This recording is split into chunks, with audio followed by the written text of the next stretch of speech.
Sure. Well, in my day-to-day life, try and look as put together as possible. I may not be the most experimental or edgy dresser, but I definitely try and look put together no matter where I'm going, whether it's class or something special or even just the library. My plans today are just to go to the library, and I've tried to look a little more put together than usual, but I would say that my role is definitely just trying to defy the college stereotype of sweatshirts and sweatpants. And actively, I pursue my role as the assistant online editor for Stitch's blog. Stitch is the fashion magazine here at Northwestern, and me and the editor just try and make sure that we're accurately reporting on all of the Northwestern and Chicago fashion scene. Can you tell me about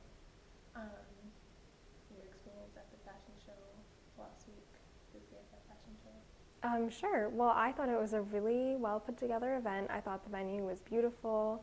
The host, Peach Carr, was really sweet and outgoing and really excited to meet all of her fans.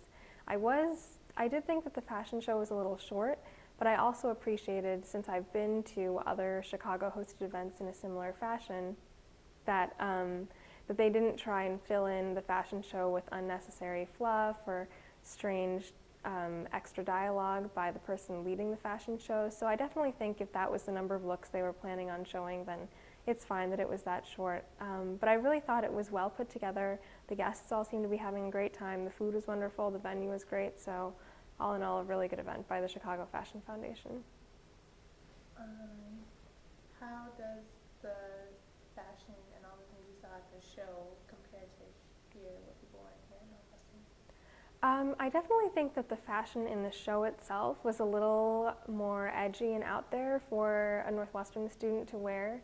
There were a few more wearable pieces, but I think that it definitely represents the stuff that we as students are, looking up on Vogue.com or Style.com or something, and not really the stuff that we're wearing day to day. But I definitely think that the things that people were wearing, the attendees of the fashion show, what they were wearing, that probably pretty accurately reflected the style of students at Northwestern.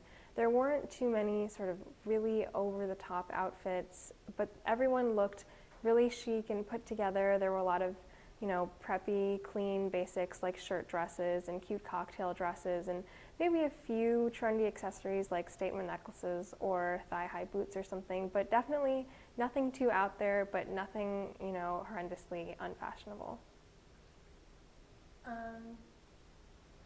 What was the other question that I asked? I think it was about Chicago and Yeah, like it was. Chicago's Chicago. role, Yeah.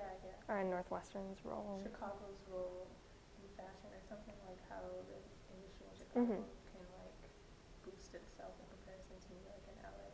Yeah. Well, I definitely think that Chicago is getting on everyone's radar. We, as the blog, have noticed that sites like Refinery29 now have a Chicago branch. Pop Sugar City, just opened up different city hubs, and one of them is in Chicago. And Chicago's definitely reaching the fashion blogging world in a huge way. And I think that if New York is kind of the East Coast hub and Los Angeles is the West Coast hub, then Chicago is definitely emerging as the Midwest hub, and people are starting to gain recognition of Chicago. And while it may not have the international recognition as the other two cities, I think it's definitely getting there. But I did find out that the Midwestern Fashion Week, which I didn't realize was an event, is held in Indianapolis, which is probably why I didn't realize it existed. So if I were organizing that event, would definitely hold it in Chicago, because there are so many people here that could make that so much more of a recognizable event.